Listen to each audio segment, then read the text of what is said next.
ഘനശ്യാമ വൃന്ദാരണ്യം രാസകേളിയാമം നികുഞ്ചങ്ങൾ കുയിൽ പാട്ടിൽ പകർന്നാടും നേരം. വേടന്റെ ലിറിക്സിൽ എനിക്ക് ഒരുപാട് ഓണസ്റ്റി, ആത്മാർത്ഥതയായിട്ട് ആത്മാർത്ഥത എനിക്ക് തോന്നുന്നത് വളരെ ഇമ്പോർട്ടൻ്റ് ആണ് ഒരു ആർട്ട് ഫോമില്. ഒരു നമ്മുടേതായിട്ടുള്ള ഒരു ജീവിതത്തിന്റെ ഒരു എക്സ്പീരിയൻസിനെ റോ ആയിട്ട് എഴുതാൻ പറ്റുക, അതിലൊരു അതിനെ വിൻഡോ ഡ്രസ് ചെയ്യാണ്ട് എഴുതാൻ പറ്റുക എന്നുള്ളത് ഒരു ആർട്ടിസ്റ്റിനെ സംബന്ധിച്ചിടത്തോളം വളരെ ഇമ്പോർട്ടൻ്റ് ആയിട്ടുള്ള ഒരു കാര്യമാണ്. ചാഞ്ചാടിയാടി ഉറങ്ങി ചരിഞ്ഞാടിയാടി ഉറങ്ങി. വേടൻ ഒരു റേപ്പ് കേസിൽ ആരോപണ വിധേയനം കൂടിയായിരുന്നു എന്നുള്ളതാണ്. അല്ലാത്ത രീതിയിൽ അയാളുടെ വരികളെ തീർച്ചയായിട്ടും ബഹുമാനിക്കുന്നുണ്ട്. നമ്മുടെ ഫൈനൽ ജൂറി ഡിസിഷൻ നമ്മൾ പറഞ്ഞപ്പോൾ അവർക്ക് തന്നെ അത്ഭുതമായി നമ്മൾ വേടന് കൊടുത്തു എന്നുള്ളത്. അപ്പം ഒരു രീതിയിലും ഒരു പൊളിറ്റിക്കൽ ഇന്റർഫിയറൻസും ഉണ്ടായിട്ടില്ല എന്നുള്ളതാണ് സത്യം. മഴ കൊണ്ട് മാത്രം മുളയ്ക്കുന്ന വിത്തുകൾ ചിലതുണ്ട് മണ്ണിൻ മനസ്സിൽ, പ്രണയത്തിനാൽ മാത്രം. ഷേക്സ്പിയറിന്റെ കാലത്ത് ഹൗ ആർട്ട് ദൗ, ആ ലാംഗ്വേജ് അല്ല ഇപ്പൊ ഉപയോഗിക്കുന്നത്. അപ്പം ലാംഗ്വേജ് എന്ന് പറയുന്നത് എപ്പോഴും മാറിക്കൊണ്ടിരിക്കുന്ന ഒരു മൂവിങ് ആയിട്ടുള്ള ഡൈനമിക് ആയിട്ടുള്ള ഒരു വെഹിക്കിളാണ്. ഇപ്പൊ മ്യൂസിക്കിൽ ഇപ്പം 18 years മുമ്പ് ഉപയോഗിച്ചിരുന്ന കീബോർഡിന്റെ കാസിയോന്റെ ടോൺ ഇപ്പൊ ഉപയോഗിക്കുകയാണെങ്കിൽ nobody will listen to music. കാരണം വെച്ചാൽ പിന്നെ എല്ലാവർക്കും പേടിയാണ് സപ്പോർട്ട് ചെയ്യാൻ, അവരുടെയും കൂടി ചാൻസ് പോവാന്നുള്ളത്. അതാണ്. പക്ഷെ അങ്ങനെ പേടിച്ചിരിക്കേണ്ട കാര്യമൊന്നുമില്ല, കാരണം നമ്മുടെ മ്യൂസിക് നമ്മുടെ അടുത്തുണ്ട്. ആരാരോ ആരാരോ ആരീരോ വാരിരാരോ.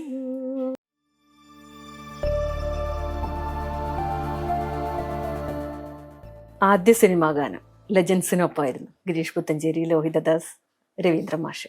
ഇളയരാജയ്ക്കൊപ്പം ഘനശ്യാമ, എന്തേ നീ കണ്ണ സംസ്ഥാന അവാർഡ് നേടിത്തന്ന ഗാനം. തുടർന്നും ഒരുപാട് കിനാവിലെ, പ്രാഞ്ചിയേട്ടനിലെ പാട്ട്, അങ്ങനെ ഒരുപാട് കിട്ടിയ പാട്ടുകളെല്ലാം തന്നെ മികച്ച പാട്ടുകളുമായിരുന്നു. സിനിമാ ഗാനയാത്രയെക്കുറിച്ച്. സിനിമാ ഗാനയാത്ര ഇതേമാതിരി വളരെ അപ്രതീക്ഷിതമായിട്ടുള്ളൊരു യാത്ര തന്നെയായിരുന്നു. കാരണം ഞാനൊരു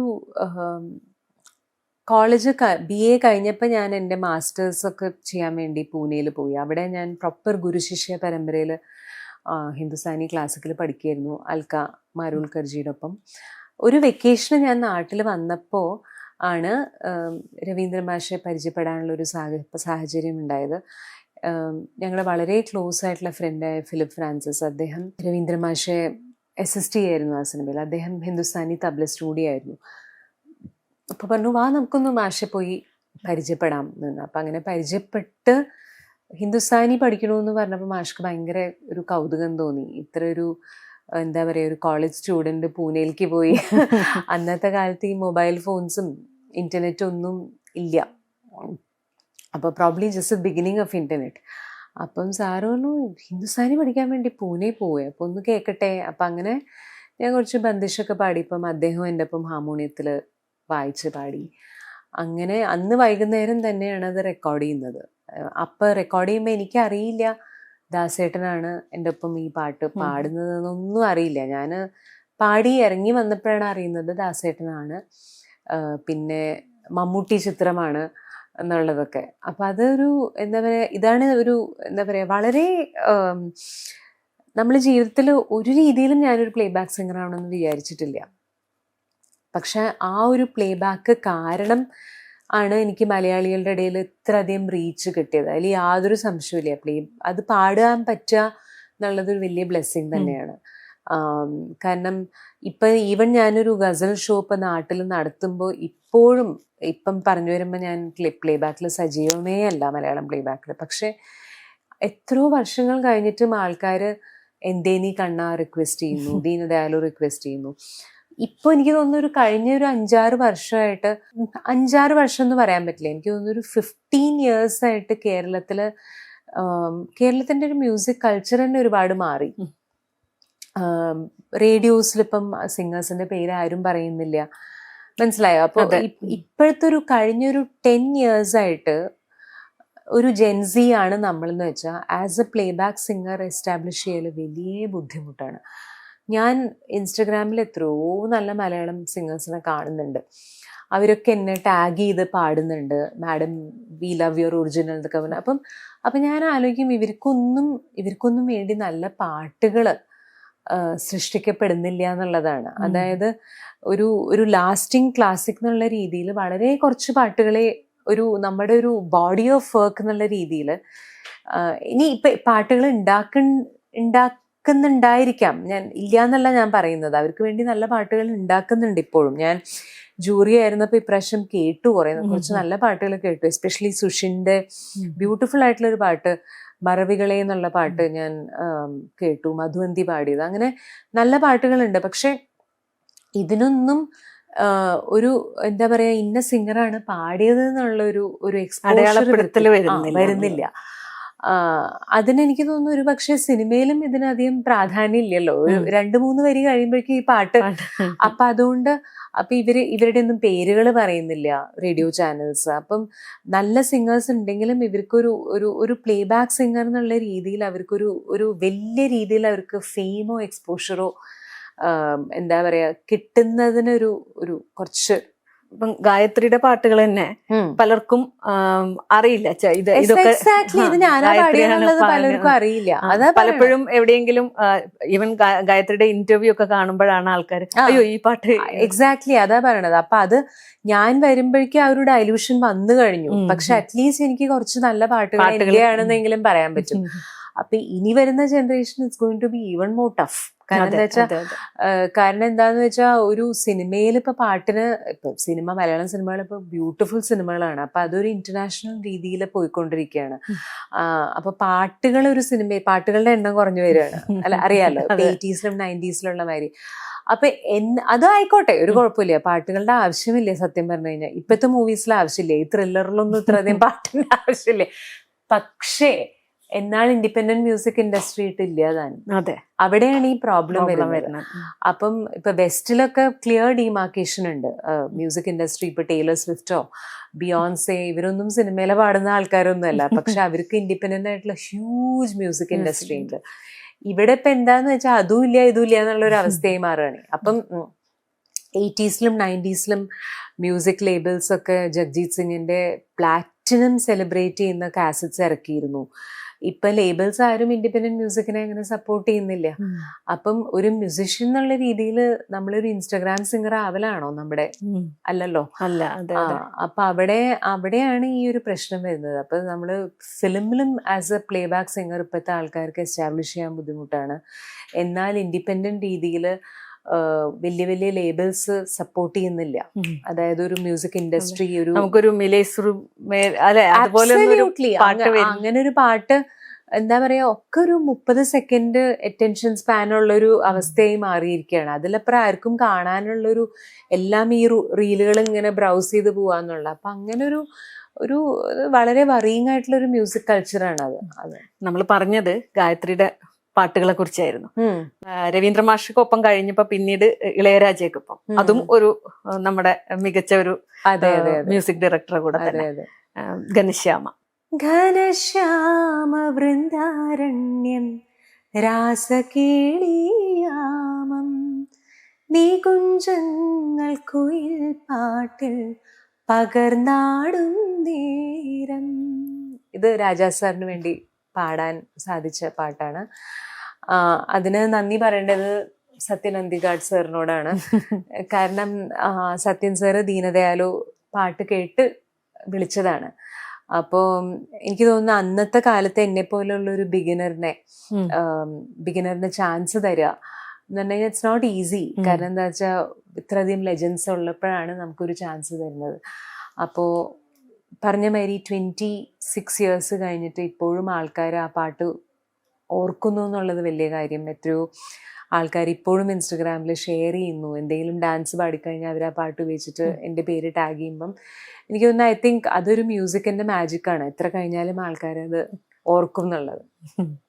ദീനദയാലുവും അങ്ങനെ ഒരു പാട്ട് തന്നെയായിരുന്നു. ഇപ്പോഴും ആളുകൾ കേൾക്കാൻ ആഗ്രഹിക്കുന്നൊരു പാട്ട് കൂടിയാണ്. ദീനദയാലോ രാമ ജയ സീതാവല്ലഭ രാമ. അതേപോലെ തന്നെ സസ്നേഹം സുമിത്രയിലെ എന്തേ നീ കണ്ണ, അതായിരുന്നു മികച്ച ഗായികയ്ക്കുള്ള സംസ്ഥാന അവാർഡ് നേടിത്തന്നത് ഔസേപ്പച്ചൻ സാർ. അതെ അതെ, ഔസേപ്പച്ചൻ സാറിന് വേണ്ടി ബ്യൂട്ടിഫുൾ ആയിട്ടുള്ള പാട്ടുകൾ പാടാൻ ഉള്ളൊരു ഭാഗ്യം കിട്ടിയിട്ടുണ്ട്. താമരനൂലിനാൽ, പിന്നെ എന്തേ നീ കണ്ണ, അതുപോലെ തന്നെ കിനാവിലെ പ്രാഞ്ചിയേട്ടൻ. എന്തേ നീ കണ്ണ എനിക്കെന്തേ തന്നില്ല, കൃഷ്ണ തുളസി കതിരായി ജന്മം. എന്തേ നീ കൃഷ്ണ, എന്തേ നീ കൃഷ്ണ എന്നെ നീ കണ്ടില്ല, ഇങ്ങു കഴിയുന്നു പാവമീ ഗോപിക. അതെ, മഴ കൊണ്ട് മാത്രം അതേപോലെ തന്നെ നല്ലൊരു പാട്ടായിരുന്നു. റഫീഖ് അഹമ്മദിന്റെ റഫീഖ് അഹമ്മദിന്റെ വരി, എന്റെ വളരെ പ്രിയ സുഹൃത്തായ ഷഹബാസിന്റെ മ്യൂസിക്.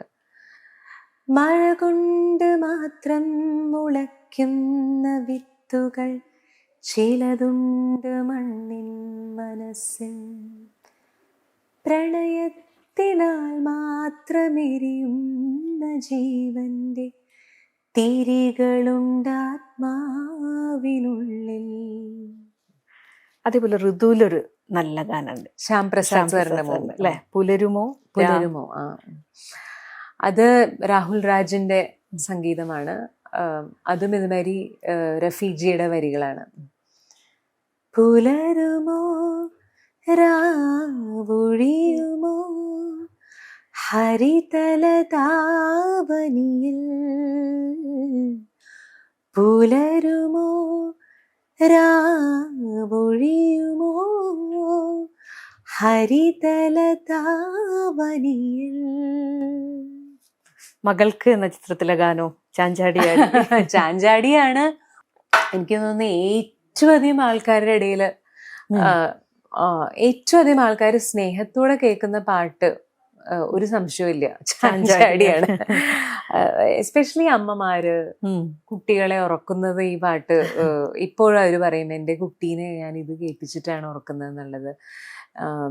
താരാട്ട് പാട്ടുകൾ പാടാനായിട്ട്, ഈവൻ കണ്ണിൻ വാതിൽ ചാരാതെയും ഒരു താരാട്ട് പാട്ടാണ്. വിദ്യാസാഗർ സാറിന് വേണ്ടി ഞാൻ പാടിയ പാട്ടുകളിൽ കണ്ണിൽ കാശിത്തുമ്പകൾ, ജയചന്ദ്രൻ സാറിൻ്റെ ഒപ്പം ഞാൻ ഒരേ ഒരു ഡുവറ്റേ പാടിയിട്ടുള്ളൂ, അത് കണ്ണിൽ കാശിത്തുമ്പകളാണ്. ചാഞ്ചാടിയാടി ഉറങ്ങി ചരിഞ്ഞാടിയാടി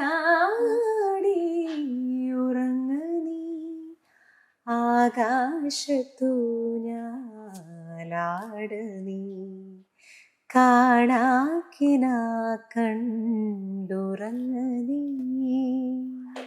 കണ്ണിൻ വാതിൽ ചാരാതെ, അതും ഒരു താരാട്ടുപാട്. മുല്ലേല്.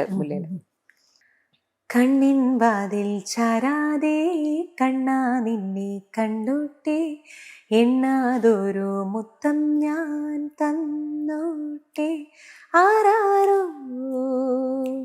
ആരാരോ ആരീരോ വാരിരോ. ഇത്തവണ സംസ്ഥാന അവാർഡ് ജൂറിയിൽ സംഗീതത്തെ പ്രതിനിധീകരിച്ചത് ഗായത്രി ആയിരുന്നല്ലോ. വായിച്ചിട്ടുണ്ട് എവിടെയോ, അവസാനത്തെ 4 പേരിൽ നിന്ന് വേടനിലേക്ക് എത്തുന്നത് ഗായത്രിയുടെ കൂടെ ഒരു അഭിപ്രായമായിരുന്നു. എപ്പോഴും സ്റ്റേറ്റ് അവാർഡ്സ് ഫൈനൽ ജൂറിയിൽ ഒരു മ്യൂസിഷ്യൻ ഉണ്ടാവും. കാരണം ഓഫ് കോഴ്സ് മ്യൂസിക് എന്ന് പറഞ്ഞു കഴിഞ്ഞാൽ അതിന് വിലയിരുത്തണമെങ്കിൽ മ്യൂസിക്കൽ നോളജ് വേണം.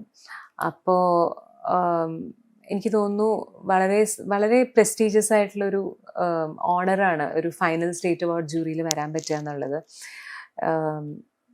എനിക്ക് തോന്നുന്നു എസ്പെഷ്യലി ഞാൻ ഈ യങ് സിംഗേഴ്സിൽ എനിക്ക് വളരെ ഇഷ്ടപ്പെട്ടുള്ള സിംഗറാണ് Harishankar, one of the best singers, ഇന്ത്യയിൽ തന്നെ one of the best singers.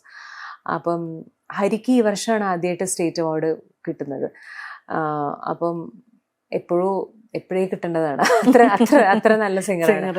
അപ്പോൾ ഹരിയുടെ പാട്ട് ഓഫ് കോഴ്സ് യുനാനിമസ് ആയിട്ടുള്ള ഡിസിഷൻ ആയിരുന്നു ജൂറിയുടെ. അതുപോലെ തന്നെ സെബ ടോമിയുടെ പാട്ട് എനിക്ക് എന്താ വെച്ചാൽ ഒരു ഡിഫറെൻ്റ് ആയിട്ടുള്ള വോയിസ് ആണ് എന്ന് പറഞ്ഞു കഴിഞ്ഞാൽ നമ്മൾ ആരെയും ഇമിറ്റേറ്റ് ചെയ്യാത്തൊരു വോയിസിനെ പ്രൊമോട്ട് ചെയ്യുക എന്നുള്ളത് വലിയൊരു, അത് വളരെ ഇമ്പോർട്ടൻ്റ് ആയിട്ടുള്ള ഒരു കാര്യമാണ്. കാരണം നമ്മളെല്ലാവരും കേട്ട് വരുന്നത് ലെജൻസിൻ്റെ പാട്ടുകളാണ്. അപ്പം നമുക്ക് അറിയാതെ അവരുടെ ഇൻഫ്ലുവൻസ് വേണമില്ല എന്നല്ല ഞാൻ പറയുന്നത്. പക്ഷെ പല ഫീമെയിൽ സിംഗേഴ്സും ബ്ലൈൻഡായിട്ട് ലെജൻസിനെ ഇമിറ്റേറ്റ് ചെയ്യുന്നത് കേൾക്കുന്നുണ്ട്. അപ്പം എന്താണെന്ന് വെച്ചാൽ നമുക്ക് അവരുടെ ഒരു ഇൻഡിവിജ്വൽ വോയിസ് ഇല്ലെങ്കിൽ നമുക്കൊരു ലെഗസി എന്നുള്ളൊരു സാധനം ഉണ്ടാക്കാൻ പറ്റില്ല. അപ്പം അതുകൊണ്ട് തന്നെ സെബ ടോമിയുടെ വോയിസ് വളരെ വ്യത്യസ്തമായിട്ടുള്ള വോയിസാണ്. പിന്നെ ആ കുട്ടിയുടെ വോയിസ് കൾച്ചറിലും വെസ്റ്റേൺ ഉണ്ട്, ഇന്ത്യൻ ഉണ്ട്, വളരെ മോഡേൺ ആയിട്ടുള്ള. അപ്പം എനിക്ക് തോന്നുന്നു ഇവരെയൊക്കെ പ്രൊമോട്ട് ചെയ്യാൻ പറ്റിയത് അതിൽ ഇൻസ്ട്രുമെൻ്റൽ ആവാൻ കഴിഞ്ഞതിൽ എനിക്ക് ഒരുപാട് സന്തോഷം. പിന്നെ ലിറിക്സിൻ്റെ കാര്യം എടുക്കുകയാണെങ്കിൽ വേടൻ്റെ ലിറിക്സിൽ എനിക്ക് ഒരുപാട് ഓണസ്റ്റി, ആത്മാർത്ഥത എനിക്ക് തോന്നുന്നത് വളരെ ഇമ്പോർട്ടൻ്റ് ആണ് ഒരു ആർട്ട് ഫോമിൽ. നമ്മൾ എന്താ പറയുക, ഓഫ് കോഴ്സ് നമ്മൾ സ്ഥിരം പോയിറ്റിക് ആയിട്ടുള്ള സാധനങ്ങൾ ഒരുപാട് വന്നു കഴിഞ്ഞിരിക്കുന്നു. നേച്ചറിനെ പറ്റിയുള്ള എപ്രീസിയേഷൻ ഇതൊക്കെ ഒരുപാട് വന്നു കഴിഞ്ഞിരിക്കുന്നു. നമ്മളൊരു നമ്മുടേതായിട്ടുള്ള ഒരു ജീവിതത്തിൻ്റെ ഒരു എക്സ്പീരിയൻസിനെ റോ ആയിട്ട് എഴുതാൻ പറ്റുക, അതിനെ വിൻഡോ ഡ്രസ് ചെയ്യാണ്ട് എഴുതാൻ പറ്റുക എന്നുള്ളത് ഒരു ആർട്ടിസ്റ്റിനെ സംബന്ധിച്ചിടത്തോളം വളരെ ഇമ്പോർട്ടൻ്റ് ആയിട്ടുള്ള ഒരു കാര്യമാണ്. അപ്പം അതുകൊണ്ടാണ് വേടനെ ചൂസ് ചെയ്തത്. അതിന് ഫുൾ സപ്പോർട്ട് എനിക്ക് ജൂറിയുടെ നിന്ന് കിട്ടി. അപ്പം പലരും വിചാരിക്കുന്ന മാതിരി അത് പ്യോർലി ആർട്ടിസ്റ്റിക് ആയിട്ടുള്ള ഒരു ഡിസിഷനാണ്. അത് വലിയ വിമർശനവും വന്നിരുന്നു. അതായത് ഇടതുകാരനായ വേടന് ഇടതു സർക്കാർ നൽകിയ അവാർഡ് എന്നായിരുന്നു ഒരു വിമർശനം. മറ്റൊന്ന് കാവ്യാത്മകതയായിരുന്നു. എനിക്കൊന്നും നമ്മളിപ്പോഴും തുമ്പേന്നും കണിക്കൊന്നേന്നൊന്നും പുറത്തേക്ക് വന്നിട്ടില്ല എന്നുള്ളത്. പക്ഷെ എനിക്കൊക്കെ ഉണ്ടായിരുന്ന ഒരു വിമർശനം എന്തായിരുന്നു എന്ന് വെച്ചാൽ, വേടൻ ഒരു റേപ്പ് കേസിൽ ആരോപണ വിധേയനം കൂടിയായിരുന്നു എന്നുള്ളതാണ്. അല്ലാത്ത രീതിയിൽ അയാളുടെ വരികളെ തീർച്ചയായിട്ടും ബഹുമാനിക്കുന്നുണ്ട്. വിമർശനങ്ങളെ എങ്ങനെ കാണുന്നു? ആ കോർട്ട് കേസ് ഇപ്പൊ തള്ളിയല്ലോ, അതുണ്ടോ ഇപ്പോഴും? എനിക്ക് തോന്നുന്നില്ല ഉണ്ട് എന്നുള്ളത്. It was rejected. അപ്പൊ നമ്മൾ ആ ഒരു ലീഗൽ സാധനം നോക്കിയിട്ട് തന്നെയാണ് അത് ചെയ്തിരിക്കുന്നത്. ഇപ്പൊ പലരുടേതിനെയും പല കോർട്ട് കേസസ് ഉണ്ടാവും, പക്ഷെ അൾട്ടിമേറ്റ്ലി ഇന്നസെൻസ് പ്രൂവ് ചെയ്ത് കഴിഞ്ഞാൽ അതിന് ഇല്ലല്ലോ, അതിന് it doesn't make sense. And he's ഗോട്ടൻ married ഇപ്പം. അപ്പോൾ എൻ്റെ അറിവില് ഇപ്പം അദ്ദേഹത്തിൻ്റെ അപ്പം എനിക്ക് തോന്നുന്നു പലപ്പോഴും എല്ലാവർക്കും രണ്ട് സൈഡിൽ നിന്നും നോക്കണമല്ലോ കാര്യങ്ങൾ. ഇതിപ്പം ഒരു ആരോപണം വന്നു എന്ന് വെച്ചാൽ അത് ശരിയാവണം എന്നില്ല. അത് കോർട്ടിൽ തള്ളിയൊരു കാര്യമാണ്. ഇപ്പം നമ്മളൊരു കൺവിക്റ്റഡ് ക്രിമിനലിന് ഒരിക്കലും അവാർഡ് കൊടുക്കില്ല, മനസ്സിലായോ? അപ്പം എല്ലാവരും പറയുന്നത് അതിന് മുമ്പത്തെ വർഷം അവാർഡ് റിജക്റ്റ് ചെയ്തത് വേറൊരു പ്രൊഡ്യൂസറിന്റെ പേരിലും ഇങ്ങനെ ഇത് വന്നതുകൊണ്ടാണ് എന്നൊക്കെ പറഞ്ഞു. പക്ഷെ ആ ജൂറിയിൽ ഞാൻ ഉണ്ടായിരുന്നില്ലല്ലോ. അപ്പൊ ആ കാര്യം എന്നോട് പറയുന്നതിൽ അർത്ഥമില്ല. പിന്നെന്താന്ന് വെച്ചാൽ ഞാനൊരു പൊളിറ്റിക്കൽ പാർട്ടിയായിട്ട് അഫിലിയേറ്റഡ് അല്ല എന്നുള്ളത് എല്ലാവർക്കും അറിയുന്ന കാര്യമാണ്. പിന്നെന്താന്ന് വെച്ചാൽ ഈ ഒരു നമ്മുടെ ഫൈനൽ ജൂറി ഡിസിഷൻ നമ്മൾ പറഞ്ഞപ്പോൾ അവർക്ക് തന്നെ അത്ഭുതമായി നമ്മൾ വേടന് കൊടുത്തു എന്നുള്ളത്. അപ്പം ഒരു രീതിയിലും ഒരു പൊളിറ്റിക്കൽ ഇന്റർഫിയറൻസും ഉണ്ടായിട്ടില്ല എന്നുള്ളതാണ് സത്യം. വെറുതെ ഉള്ള ഒരു ആരോപണം തന്നെയായിരുന്നു. അബ്സല്യൂട്ട്ലി വെറുതെ ഉള്ള ഒരു ആരോപണമാണ്. അപ്പൊ അങ്ങനെ നോക്കുകയാണെങ്കിൽ ഇപ്പൊ ഞാൻ നോർത്ത് ഇന്ത്യയിൽ കൈലാഷ് ഖേറിന്റെ ഒപ്പം ഭാരത് കാ അമൃത് കലശ്, അത് DD സ്പോൺസേർഡ് ആയിട്ടുള്ള ഷോയില് ഞാൻ ജൂറിയിലുണ്ട്. അത് DDയില് എന്താ പറയാ, ഞാൻ ആ ജൂറിയിലുണ്ട്, ആ TV ഷോയില് ഞാനുണ്ട്. അപ്പൊ കൈലാഷ് ഖേർ എന്ന് പറഞ്ഞു കഴിഞ്ഞാൽ എല്ലാവർക്കും അറിയാം, പൊതുവെ റൈറ്റ് വിങ് എജൻഡ ഉള്ള ഒരാളാണ്. അപ്പം പക്ഷെ എന്നെ വിളിച്ചല്ലോ ആ ഷോയിലും. അതിന്റെ അങ്ങനെ നോക്കിക്കഴിഞ്ഞാൽ ഞാൻ നാഷണൽ ടെലിവിഷനിൽ എന്താ പറയുക, BJP റൂൾ ചെയ്യുന്ന നാഷണൽ ടെലിവിഷന്റെ ജൂറിയുടെ ഭാഗമായിട്ട് ഞാനുണ്ട്. എന്നാൽ ഇവിടെ ഒരു എന്താ പറയുക CPM റൂൾഡ് ആയിട്ടുള്ള കമ്മ്യൂണിസ്റ്റ് ഗവൺമെന്റിന്റെ ജൂറിയുടെ ഭാഗമായിട്ട് ഞാനുണ്ട്. അപ്പൊ ഇത് രണ്ടിലും ഞാൻ ഒരേ സമയത്ത് ഉണ്ടാവണമെങ്കിൽ എനിക്ക് ഒരു പൊളിറ്റീഷ്യൻ എന്റെ ഒരു ആർട്ടിസ്റ്റ് എന്നുള്ള കപ്പാസിറ്റിയിലാണല്ലോ അവർ വിളിക്കുന്നത്. കാവ്യാത്മകതയായിരുന്നല്ലോ ഒരു വിമർശനം. അതും ഇപ്പൊ അതെനിക്ക് വളരെ അത്ഭുതമായിട്ട് തോന്നുകയാണ് അതൊരു വിമർശനം വന്നൂലോ എന്നുള്ളത്. കാരണം എന്താ വെച്ചാൽ ഇപ്പൊ ഷേക്സ്പിയറിന്റെ കാലത്ത് ഹൗ ആർട്ട് ദൗ, ആ ലാംഗ്വേജ് അല്ല ഇപ്പൊ ഉപയോഗിക്കുന്നത്. അപ്പം ലാംഗ്വേജ് എന്ന് പറയുന്നത് എപ്പോഴും മാറിക്കൊണ്ടിരിക്കുന്ന ഒരു മൂവിങ് ആയിട്ടുള്ള ഡൈനമിക് ആയിട്ടുള്ള ഒരു വെഹിക്കിളാണ്. ഇപ്പം മ്യൂസിക്കിൽ ഇപ്പം 18 years മുമ്പ് ഉപയോഗിച്ചിരുന്ന കീബോർഡിന്റെ കാസിയോന്റെ ടോൺ ഇപ്പൊ ഉപയോഗിക്കുകയാണെങ്കിൽ nobody will listen to music. അപ്പം പ്രൊഡക്ഷൻ സ്റ്റാൻഡേർഡ്സ് മാറി, പ്രൊഡക്ഷന്റെ ഈസ്തെറ്റിക്സ് മാറി. ഈസ്തെറ്റിക്സ് എപ്പോഴും മാറിക്കൊണ്ടിരിക്കണം, മാറിയേ പറ്റൂ. അല്ലെങ്കിൽ ആർട്ട് സ്റ്റാഗ്നന്റ് ആയി ഒരു വളർച്ചയില്ലാത്തൊരു സാധനമായി മാറും.